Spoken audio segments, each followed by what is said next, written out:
with that down, let's move on to this, shall we? You know, last week, I don't know if you noticed this, Rob, the calendar changed. No. We hit the month of July. Really? I know that because today is July 8th, which is game day, Superman Day. But yeah, last week marked the end of June, which is the official halfway point of the year. So I thought it might be fun for us to take a couple of minutes here and talk about our 10 favorite movies of 2025 here at the halfway point. Now, like most years, a lot of the film's best movies are going to come out in the second half of the year, especially as we get closer to Oscar season. But we are at the halfway point, and we've had some wonderfully fun movies. A lot of disappointing ones that I talked about earlier. But we've had some really great fun movies. And I thought each of us could go through and give our top 10 list of the year. And I will get us kicked off here. Okay. All right? So I'm going to start down at number 10. For me, coming in at number 10, best movie of 2025 here at the halfway mark, I'm going to say is Lilo and Stitch. This movie is not as good as the original animated one. But man, despite some of the shortcomings the film has, it had an idiot grin on my face most of the movie. I was just smiling and endearing. This little girl made the movie. I mean, they did a great job bringing Stitch into 3D in a live action environment. Did a great job with it. Stitch is great. But this little girl, they got to play Lilo. If you just didn't fall in love with this little girl, there's something wrong with your cold, dead heart, because she was absolutely adorable. She was wonderful in it. And again, as good as the original animated, no. Did it have some significant shortcomings? It had a couple of them, but again, at the end of the movie, I just realized my cheeks kind of hurt because I just grinned so much through it. It was just charming and wonderful and delightful. So I'm going to say Lilo and Stitch is my number 10. Coming in at number 9 for me is a film I have a feeling you're going to rank a little bit higher, but Companion. Jack Quaid's movie Companion, which looks like a lot of films that are coming out today, but it had a heartbeat to it. You know, it had a heartbeat to it. And I thought it made some more keen observations without being overt about it, and some like keen societal commentary at the same time without being overt about it. Again, Jack Quaid, you know, this has been a good year for Jack Quaid for me because I really liked him in Companion, and I really liked him in Novocaine as well. I don't have Novocaine on my list, but I really liked him in Novocaine. So Companion to me was a little film that did not get the flowers it deserved. It certainly didn't get the audience it deserved. No, but it's finding one. But it's finding one now. So I've got Companion as my number 9. At my number 8 spot, just saw it recently, Ball of Fun, Ballerina. I had such, you know, to me, Rob, I say this all the time, movies are experiential events. And while Ballerina ain't gonna win a single nomination anywhere for screenplay, this was a fun movie. I had a blast with it from start to finish. Is it as good as John Wick 4? No, but it was a lot of fun. I think Ana de Armas is a born action star. I think she's an absolute born action star. And again, it, like Companion, did not get the audience it deserved. It only made a little over $100 million at the box office. I think it deserved better. It's a fun movie, so I have it in my number 8 spot. In my number 7 spot, you had told me a few months ago that I would have this anywhere near my list, I would have laughed in your face. But here we are. Number 7 for me is Final Destination. Bloodlines. I'm not a fan of the Final Destination franchise. I thought the first one was all right. I thought one of the other ones was okay. I can't even remember which one it was. But overall, the gimmick was dead. I've never found them all that entertaining, to be honest. Then they showed us the preview for this at CinemaCon. I'm like, holy crap, this looks bonkers. And then Ann and I went to go see it, and it did not disappoint. I was laughing and gasping. And again, there's a hospital room scene that will go down as probably, if I do at the end of the year, Rob, if I do a top 10 scenes of the year, that hospital room scene is going to be in my top 5 of one of the best scenes of the year. Yeah, I mean, I just can't believe how much I liked it. So at my number 7 spot is Final Destination Bloodlines. Moving on now to my number 6 film. This is one of the films this year that I was really excited about that did not let me down. The Accountant 2. I am a big fan of the first Accountant. I never in a million years thought that they would actually make a sequel to it, because the first one didn't move the needle much at the box office. But they did this one. It came out quietly. It went out quietly. Again, much like Companion, much like Ballerina, a movie that didn't get the attention it deserved.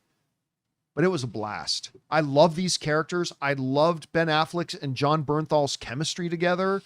I had a really fun time with this movie. So for me, The Accountant 2 comes in at number 6. All right. Now we move into our top 5.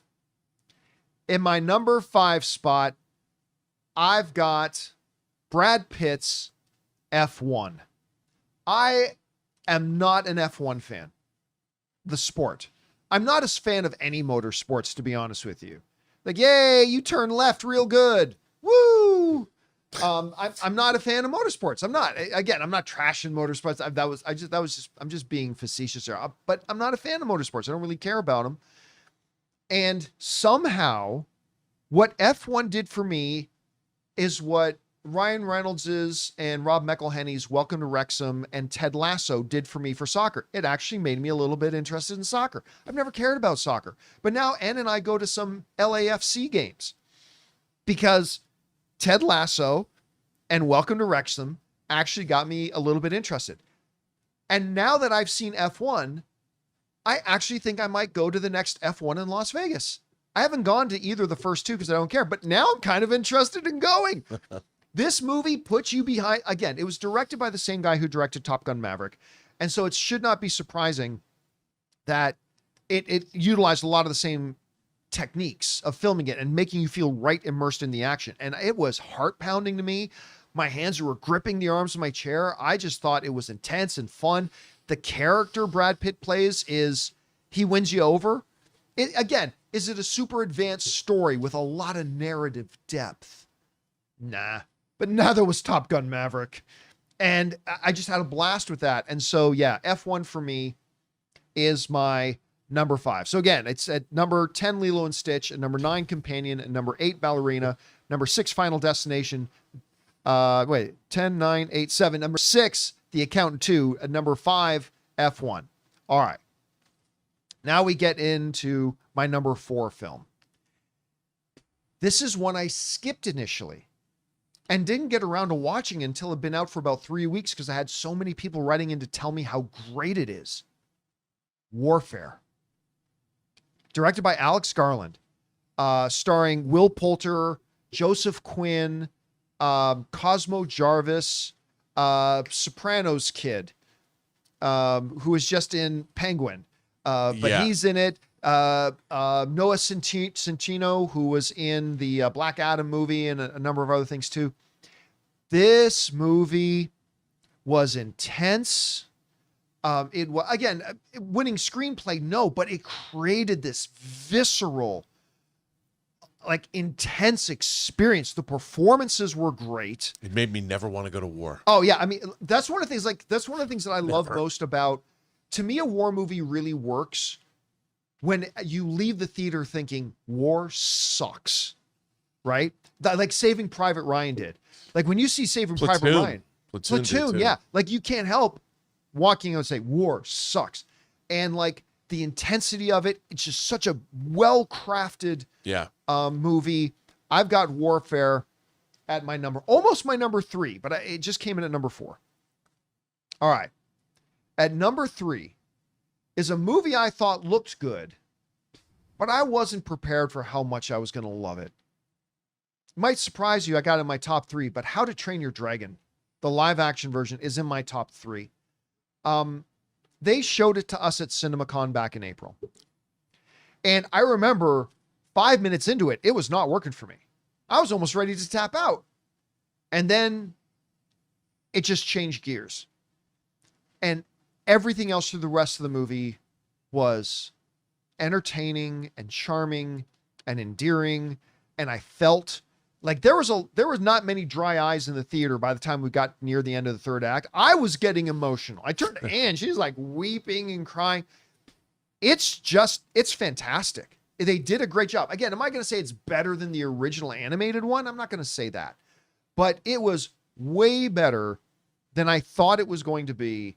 And I thoroughly enjoyed it. I've seen it a couple of times. So I've got How to Train Your Dragon at my number 3 spot. In my number 2 spot, a movie I thought they were stupid to even announce, let alone make. And it's my second favorite movie of the year so far. Marvel's The Thunderbolts. I just can't get over how good this movie is. Especially considering that Marvel has been cranking out a lot of mediocrity lately, and especially coming off of Captain America Brave New World, which I just did not think was very good at all. And a number of their television shows haven't really worked. A couple of them have, a couple of them haven't. So I had some belief because I like the collection of characters. I really like the director. I had a belief this could be good. I wasn't prepared for just how good the movie was going to be. You know, it's the character interactions were great. The dynamics, the background, the right amount without spending too much on any one particular character. It was clearly really Yelena's movie. Yelena and Red Guardian more than anything else. But Bucky was great in it. Discount Captain America was great in it. This movie was just, it had been a while, Rob. I mean, Deadpool and Wolverine is a Marvel MCU movie, but there's a little bit of an asterisk next to it, not like the Thunderbolts asterisk. But this was the first time, aside from Deadpool and Wolverine, in a while, I think maybe since Shang-Chi, that I came out almost jittering from how good I thought the movie was. Wow. I loved Thunderbolts, and so for me, Thunderbolts comes in at number 2, which leads me to my number 1. This is a movie I expected to be good. I mean, it's Ryan Coogler. He's one of the finest filmmakers we have today. I expected it to be good. I wasn't ready for how good. Sinners, to me, is still the best movie of 2025. And you know what? Well, we still have a lot of movies to get through between now and the end of the year. And maybe Sinners doesn't end up as my number 1 movie of the year by the end of the year. I can't imagine it's not going to get nominated for Best Picture. And I can't imagine it's not going to end up in my top 5.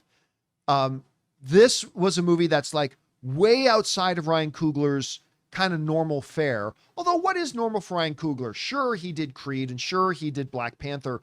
But when you look at movies like Fruitvale Station and things like that, I mean, he's already a pretty diverse filmmaker with the types of movies he makes. But I wasn't ready for how good this movie will be, how much soul the movie had, how much of a heartbeat it had.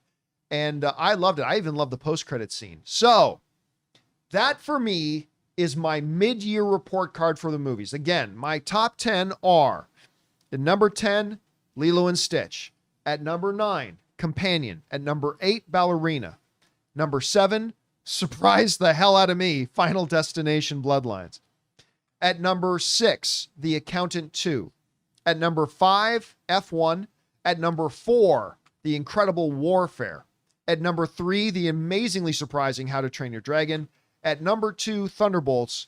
And at number 1, Sinners. Rob, that's my top 10 report card so list far. It is. And so I am curious, sir. You and I have not discussed your list at all. No. What is your list for the year so far? I have to say that I did not put these in any order. Because I was mostly thinking, when did they come out? Right. So I will start with Companion. Back in January, I loved Companion. I'd read the script before I saw the movie. I thought that everything about this movie was terrific. I love the cast. I thought it was great.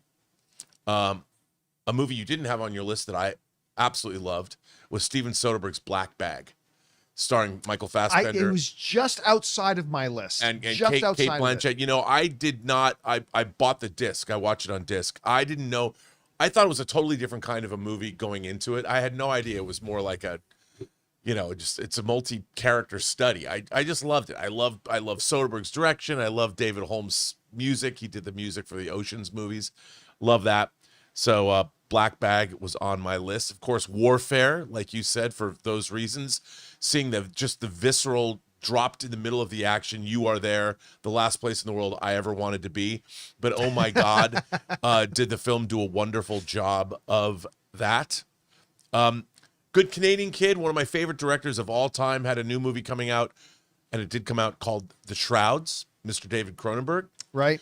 I don't know if it was entirely successful, but as a lifelong Cronenberg fan, I found it very interesting, dealing with grief. Clearly, Vincent Cassel basically played a very thinly veiled Cronenberg himself, and the idea of being able to watch your loved ones decompose after they've died and what went on with that was, I thought, very interesting. I don't know if the movie was great, but as far as a career topper, I mean, in terms of, I don't know if he'll ever make another movie, but this was very interesting, and I thought it worked out really well for him. So that was interesting. Thunderbolts, for obvious reasons, everything you said, I thought was terrific. Bring Her Back. That one was really good. I nearly put it on my list too. That one ended up being better than I thought. I mean, that movie does not leave you feeling good at the end of it. It is unbelievably depressing. And it's funny, my good buddy Dave Parker, who we do Midnight Metal together, we've made movies together, and I've known him for 30 years. He loves horror films, and he's like, I don't like seeing horror movies that make me feel bad. And I'm like, I kind of do. So Bring Her Back was really well done, very depressing, but I really liked it. Another movie I really liked very, very much was Mike Flanagan's Life of Chuck. You know, based on a Stephen King story, one of the many Stephen King adaptations. I thought it was very uplifting. I'd read the short story before, so I knew what I was getting into. I thought it was a beautiful adaptation of the work. And I loved it. And then, of course, I think I liked it more than you, but 28 years later, I really thought it was a really interesting way to sequelize. I'm like, how are they going to sequelize this movie? I thought it was a really interesting coming-of-age story. Ralph Fiennes was crazy as the doctor who built the Bone Temple. The movie, Ralph Fiennes was the absolute highlight of the movie for me. You know, his whole body covered with iodine. I mean, it was mad scientist central. Excuse me. Bless you. I loved it. I really did, just because it was unexpected. And then finally on my list is F1, because I loved F1. You know what I loved about F1? It was exactly what I wanted. It was like, you know where you're going, you know where you're going to get it. Jerry Bruckheimer, Joseph Kosinski, the team behind Top Gun Maverick, gave me exactly what I wanted. There was no misstep there. It was beautifully photographed. I loved Hans Zimmer's score. The movie was just a banger. I sat there with a big giant grin on my face, singing in a big loud theater, and I'm like, this is exactly why I go to the movies. So that is my list. And I'll tell you what I love about this year. There hasn't been a lot of movies that, you know, but it's very diverse. Like, all these movies are very different. I mean, How to Train Your Dragon and Lilo and Stitch, I didn't put on my list, but they're great. You know, I mean, we have had a very diverse slate of movies: horror, comedy, children or family. That's been fun. It's really, I think it's been a fun year for movies so far. I've found myself going to the movies more, and look, I didn't put Ballerina on my list either. That could easily have been on it, but that was another fun time at the movies. So, you know, I don't think either of us put Mission Impossible. We didn't. I thought about that. I liked Mission Impossible. I did, but it didn't quite come up high enough for that. Somebody in live chat saying, "What about Materialists?" I did not like Materialists. I was not. I found Materialists to be one of the bigger disappointments. Yeah, I was really hoping for better from the Materialist. I wasn't a big fan of the Phoenician Scheme, although I didn't think it looked good either. I haven't seen that yet. Okay, I didn't think it looked good either. And so I didn't go ahead and see that one yet, or I didn't go ahead and, you know, even though it's not one of my disappointments of the year, because I wasn't expecting. Yeah, and a lot of people told me it's great. Yeah, I saw a few people say Escape, and then that kind of fell off a little bit as more and more reviews started to come out. So, you know, but here's what happens when I start putting these lists together, because lately I've been kind of down about the year, because like I said, recently I've gone to a number of films that I was really excited about that could kind of let me down. But this happens at the end of the year too, every year. I always think, well, maybe this wasn't that great of a year for movies. And then I start putting together the lists. And I'm like, holy crap. Like, I liked Mission Impossible. It's not even on my mid-year report card top 10. And I like that movie. And there have been a number of movies that I've really enjoyed. And we are only in the first half of the year. Again, every year, the best movies usually come out in the second half of the year. Oh, yeah. Or at least a majority of the best movies come out in the second half of the year. That's when we get into our Oscar contenders and get closer to the Christmas season. A number of people ask me about Minecraft. I was not a big fan of Minecraft. No. Which, again, makes me dead to my friend's kid, but it's Although all right. I do think, as far as it goes, it could have been a lot worse if they were making a Minecraft movie. I mean, the fact that they had Nacho Libre, you know, the director of, I'm surprised that there's a certain wackiness to it that I didn't expect. And by the way, this whole list could have been turned upside down if we did this next week, because the movie opening next week could have very well gotten a place on this list. Smurfs.